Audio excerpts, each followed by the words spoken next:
साथियों, face to face का Sunday special international update. जी हाँ साथियों, आज हम लोग भारत से चलेंगे जर्मनी में हो रही आतंकी घटनाओं को के बारे में मैं आप लोगों से पहले भी उल्लेख कर चुका हूं। और एक डेवलपमेंट हुआ है, जर्मनी ने एक चौंका देने वाला फैसला लिया है, उसके बारे में अवगत कराऊंगा और थोड़ा सा पिछली घटनाओं का रिवीजन होगा।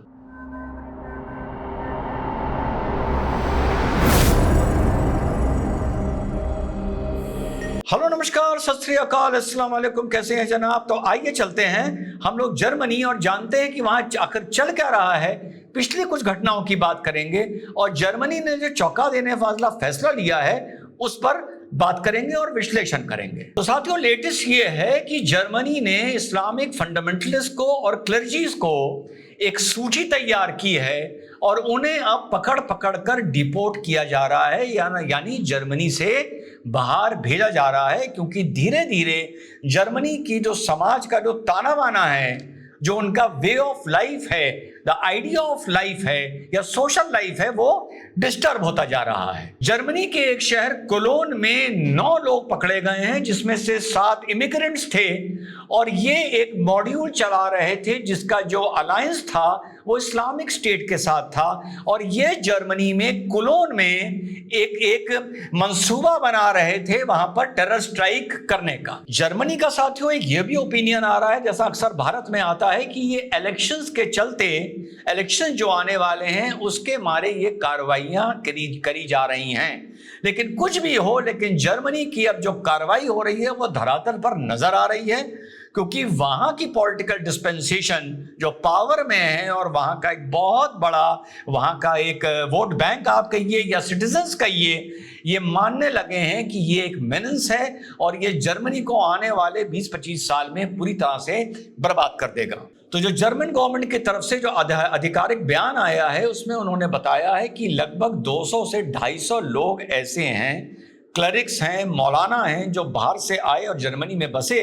हम उनको वॉच कर रहे हैं, उनकी सूची बना रहे हैं और उनको डिपोर्ट करने का मंसूबा तैयार हो रहा है, पेपर वर्क तैयार हो रहा है, क्योंकि हम ये मान के चलते हैं कि ये लोग जर्मनी की एकता, अखंडता, वे ऑफ लाइफ के लिए, इंटरनल सिक्योरिटी के लिए एक खतरा है। उन्हीं में से 11 लोग वो थे जो कोलोन में 9 लोग जो पकड़े गए थे, जिसका मैंने अभी प्रोग्राम के शुरू में आप लोगों को बताया है। आप लोगों को याद होगा, मैंने कुछ दिन पहले प्रोग्राम में आप लोगों को जर्मनी की ब्लू मॉस्क के बारे में बताया था, जिसका अलायंस किसके साथ था? ईरान की गवर्नमेंट के साथ था और हमास के साथ था और हिजबुल्लाह के साथ था।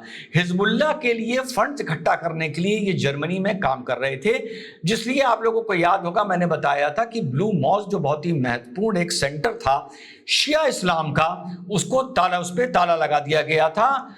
करीबन 1.5 महीने से ये मैटर चल रहा था। अब फाइनली जो वहां पे फाउंडेशन चल रही थी ICH, 57 ईयर ओल्ड जो उनका हेड था मोहम्मद हादी, उसको फाइनली जर्मनी से बाहर निकाल दिया है। और ये भी कंडीशन लगा दी गई है कि अगर वो जर्मनी आया या नजर आया किसी भी तरीके से, लीगली या इनलीगली, तो विदाउट ट्रायल 3 साल की उसको सजा होगी।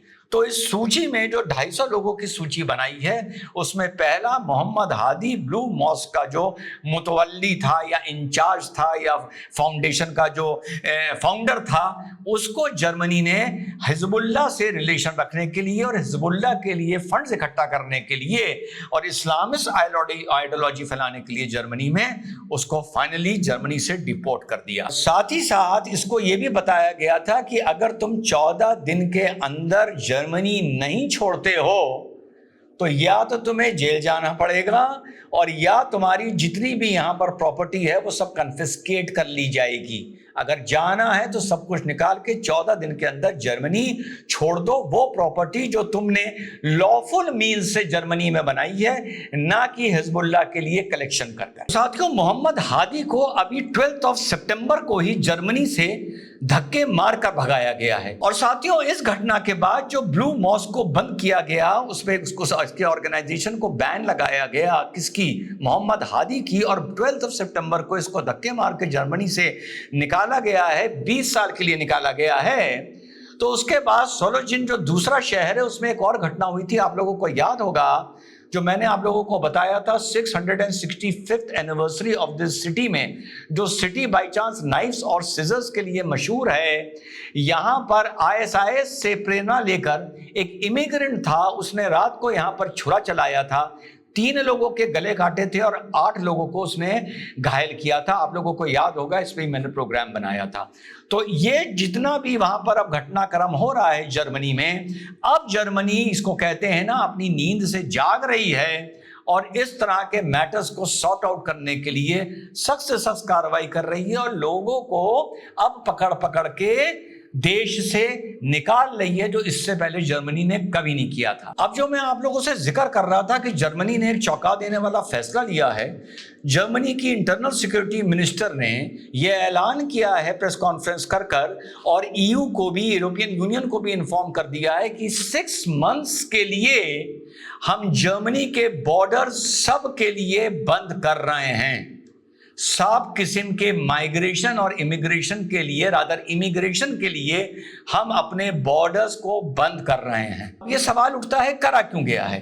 ये इसलिए किया गया है कि इस 6 महीने में जर्मन अथॉरिटीज ये कह रही हैं कि हमारे देश में जितने भी प्रोमिनेंट मुस्लिम्स हैं, फंडामेंटलिस्ट हैं, मस्जिद्स हैं, मदरसे हैं, वहां की क्लर्जी है, मौलाना हैं, इन सब पर नजर रखी जाएगी, इनको स्क्रूटनाइज किया जाएगा, असेस किया जाएगा कि जर्मनी की एकता, अखंडता और इंटरनल सिक्योरिटी के लिए कौन खतरा है, कौन नहीं है। और जब तक ये सॉर्ट आउट नहीं होता, मिनिमम टाइम इसका 6 महीने लिया गया है। 6 महीने के बाद जब ये सॉर्ट आउट हो जाएगा, फिर से जर्मनी अपनी जो इमिग्रेशन पॉलिसी है, कुछ भी उसमें संशोधन करे, कुछ भी उसमें चेंजेस करे, एक तरह से छन्नी की तरह से छानना है जर्मनी को कि हमारे यहाँ जो लोग इस्लामिस्ट हार्डकोर फंडामेंटलिस्ट आइडियोलॉजी के हैं और जो हमारे देश के लिए खतरा हैं, उनको हम छांटें और उनको अपने देश से धक्का मार के, लात मार के निकालें, जो हमारे देश की खूबसूरती को, डाइवर्सिटी को, हमारे कल्चर को डिस्टर्ब कर रहे हैं। और इसमें जो इनके एजेंडा में, जर्मनी के एजेंडा में जो वर्क है, जो जर्मनी ने अपने आप को होमवर्क दिया है, इसमें यह भी है कि ब्लू मॉस्क की तरह कितनी और हम लोगों को मस्जिदों में ताले लगाने होंगे और इस्लामिक सेंटर्स और फाउंडेशंस में ताले लगाने होंगे। जो भी करना होगा, जो कोलोन में जो हरकत हुई है, इसके लिए भी बोला जा रहा है कि अब ये समझ में नहीं आ रहा कि जर्मनी के अंदर से जो जर्मनी को थ्रेट है वो कितना सीरियस है और कितना डीप रूटेड है।